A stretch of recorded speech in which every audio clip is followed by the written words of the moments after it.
Okay, good morning, everybody. Welcome to Math 202, Calculus 2. On your table, you're going to find 3 different handouts, so make sure you grab one of each. We'll talk about them in turn.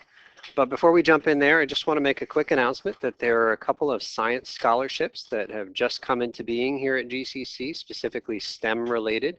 And so perhaps most or all of you would be eligible for 1 or 2 of these scholarships. The URL is up there on the front board, so copy it down if you have any interest. From what I hear, there have not been a lot of applicants so far, and so that's really good for the people that apply. So just take a quick look at the 2 scholarships and maybe apply if it seems like it's appropriate for you. All right? Okay, so first thing we're going to do is, like I said, in the big packet, jump in on page 12, and then we'll talk a little bit about the syllabus. So our daily summary here at the top of page 12 is that in this class we'll summarize Calc 2 and review differentiation from Calculus 1. So here's our demo. We'll take only 2 days to review this semester. We've got today on derivatives and next class on definite integrals. What is Calculus 2? So in a nutshell, divided into 3 rough segments. We've got evaluating integrals or techniques of integration, and we'll do plenty of problem solving along the way, but lots and lots of integrals is the first part of this course. Then we're going to talk about applications of integrals, including applications in a variety of fields. And then the last topic is sequences and series. What do you get if you add this list of numbers forever? And what does that have to do with calculus? So that's the last topic. Oh, yes. Do we have an answer? 2. You guys don't even need to be here. This is fantastic. 2. All right, so we'll talk about that later on this semester. Our quick review on derivatives. How do we find a derivative given a table of values, a graph, or a formula? And we're going to do one of each of those in this problem. In all 3 cases, we're looking for, how do we read this out loud? F prime of 2, fantastic. So we're looking for the derivative when x is 2. So in the first one, we've got a table of values. When x is 1, 2, and 3, f of x is 1, 4, and 9, respectively.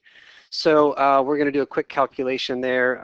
The graph in part 2 at this moment has nothing to do with part 1, but I've got graph paper, so I'm going to use it. So let's go ahead and plot these 3 points on this graph, 1, 1, 2, 4, and 3, 9.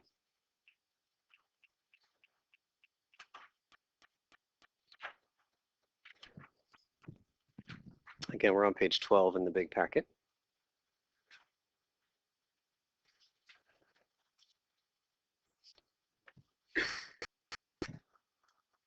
Okay, so estimating a derivative given only 3 points, looking for the slope of a tangent line at this middle point, but you got to ignore the curve in the background because we don't have that given this table. Ideas on how we can estimate the slope of a tangent line with only 3 points? Regression. What kind of regression? Make a polynomial. Yeah, polynomial regression. Mm-hmm. Yep, we could do a polynomial regression. If you have 3... Derive that. Right, so trying to find a formula for maybe some curve that hits those 3 points, certainly legitimate. I'm looking for something far more elementary at this stage.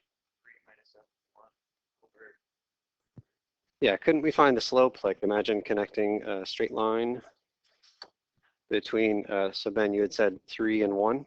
So like maybe those 2 points there. Oopsies. So imagine drawing a line that connects the 2 points at 3 and 1 and just find the slope of that line. And perhaps that's going to be close to the slope of the actual tangent line. That's perfectly good. Any other lines that we might consider finding the slope of instead of that one? So we don't have a curve at this moment. We just have 3 points. So it's really hard to draw a tangent line. But yeah, couldn't we draw a straight line between 2 and 3? Just find the slope of that. Or between 1 and 2, find the slope of that. Okay, so we've got 3 lines. Pick any one. It makes no difference to me. Just find a quick slope. And that will be our first estimate for f prime of 2.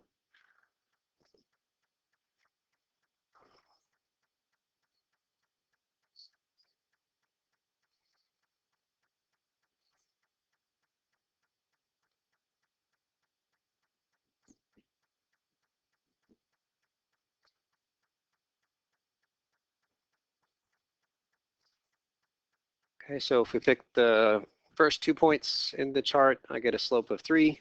If you pick the second and third points, what do we get? Is that a 5? If we pick the first and third points, what do we get? 4. Okay. All 3 of these full credit answers, all legitimate, is the best we could do. Okay, that's how we find it when we have a table of values. Now we're going to look at part 2 where we have more information. We have a graph. And if we're going to find the slope of a tangent line at 2, it sure seems like we should probably draw the tangent line at 2. So either freehand or if you have a straight edge nearby, go ahead and draw your best estimate for that tangent line to that curve at x equals 2.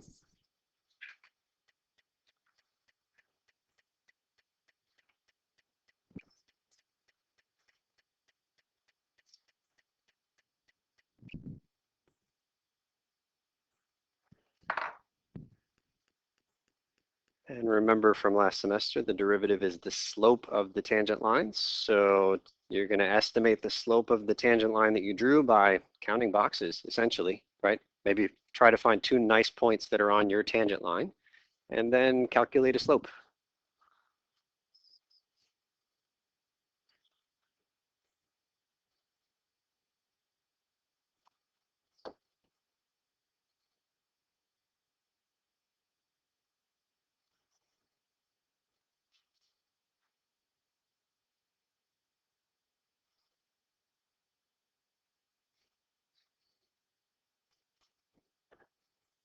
Any estimates for the slope of that line? 4 is a very good estimate. If you got 5, 6, no problem. 7 is starting to become a problem, but this is just an estimate, right? If you got -3, that's a real problem. Everybody okay with estimating the slope of that line? Okay, and then finally, I will relent and give you what you've been hoping for, which is the formula for the curve, right? This is what Andy was after in the very beginning. He said, hey, let's find a regression so we can get a formula to play with. Okay, turns out the formula has been f of x equals x squared this whole time.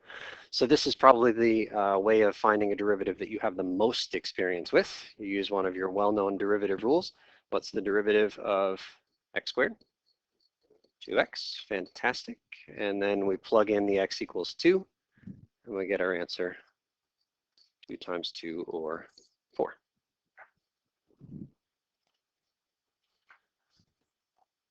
Okay, so we're going to take a quick break from math here and just do some logistical stuff. So let's talk a tiny bit about the syllabus. I mentioned you have 3 documents on your table, so make sure you have one of each of those 3.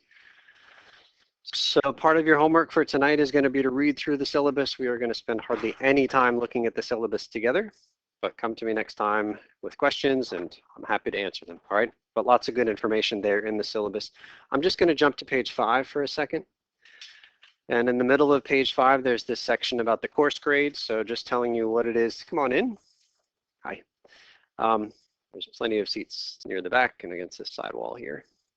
Your course grade is going to be calculated with a lot of different stuff. There's a final exam. We've got 3 tests. We've got some quizzes. We've got some projects, there's homework, and there's attendance.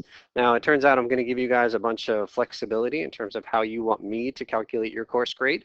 There are 3 different pre-made options right there. You can even make one that's kind of your own creation as long as you live within my ranges. It's not something for you to worry about at this stage, but lots of details there. I'm not going to ask you to commit to me how you want me to grade you this semester until the day after I hand you back the first test. So we've got plenty of time. Come on in before I'm asking you to tell me how you want me to grade. There are lots of seats there in the back. Okay, the only other thing I want to look at on the syllabus is on the very last page, might be the back of the last page. And it's this thing that is a calendar. So I've projected it here. There's lots of information on this calendar. The only thing I want to look at right now is that columns here say project assigned and project collected. So project 1 is officially assigned as of today, January 27th. So again, make sure you've grabbed one of those. The project number 1 is going to be collected on February 3rd. Is that Wednesday? I think that's Wednesday. So 1 week from today is when the first project is due. All of the projects for this semester, you are welcome to work with each other. You're welcome to use any resources you want, just have to credit whoever you work with, okay? Resources could include classmates, could include folks in the other section of Calc 2, could include working with somebody in the math studio, could include random people on the internet. Anybody you want, just credit, okay? So that's due in a week. All right, so I think that's it as far as the syllabus is concerned. So let's jump back to the big packet. And we'll go to the next page, which I think is 13. And on the top of page 13 is the start of this thing that we'll call the group activities. It's where we'll spend the bulk of our time every class. The group activities are never collected, but working and struggling through them with your table mates will increase your understanding of calculus immensely. An answer key usually follows the group activities, but I want you to check with your neighbors before you check with the answer key. Answer key is not the first line of defense. You guys are.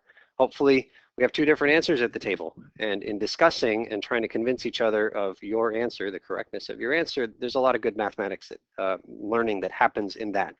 But if you just look at my answer key and say, oh, this person was right and that person wasn't, that's not nearly as productive, okay? So answer key is there, but it's not the first line of defense. If the whole group gets stuck, I'm here. I'll walk around the whole time, raise a flag if you have a question, all right? I think a lot of you know each other already, but not everybody knows everybody at their table. So go ahead and take a few seconds now, fill in the names of everybody at your table, and then get as far as you can through the activities. Minutes of class.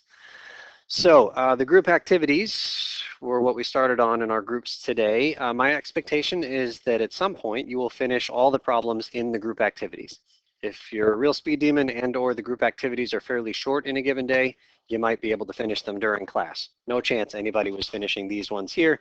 It's hard to review all of derivatives in an hour and 10 minutes. All right, so I'm hoping that even if I pushed you through some of those interpretation problems, that you'll come back and spend a few minutes finishing whatever you didn't finish.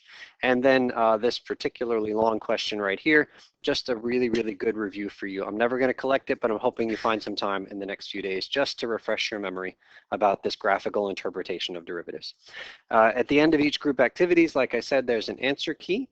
And if you go past the answer key, you will, I think, always find a section of even more practice or challenge problems. These are completely optional. You don't ever need to look for them. But if you finish early one day, there's more stuff for you to do. And if you want more practice or challenge problems, you'll find them in here, okay?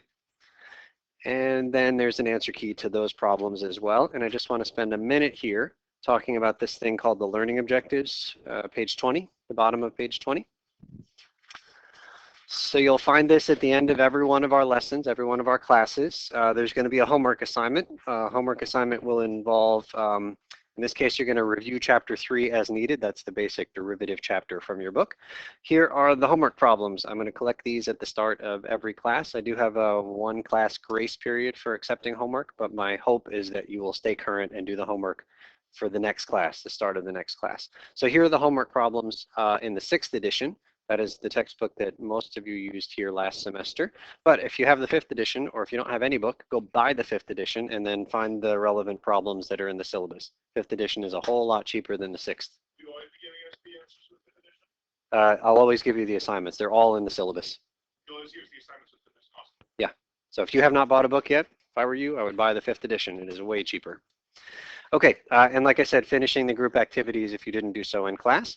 Then I've got a list of specific skills that I want you to have acquired by the end of all of the homework and practice and study that you do for the given lesson. So it's a little checklist you could take a look at later. Then there's going to be some reading ahead. This one involves reading 4 sections. Normally it will involve reading 1 section, but this is a review of the definite integral. It's a lot of reading, I know. And then we'll start there with our definite integral stuff next class. And there's a few other things to do just because it's the first day of the semester. So just take a look through that list and make sure you can log in and find stuff so that we have all the resources that that are available for the semester. All right, good work today. We'll see you guys on Friday.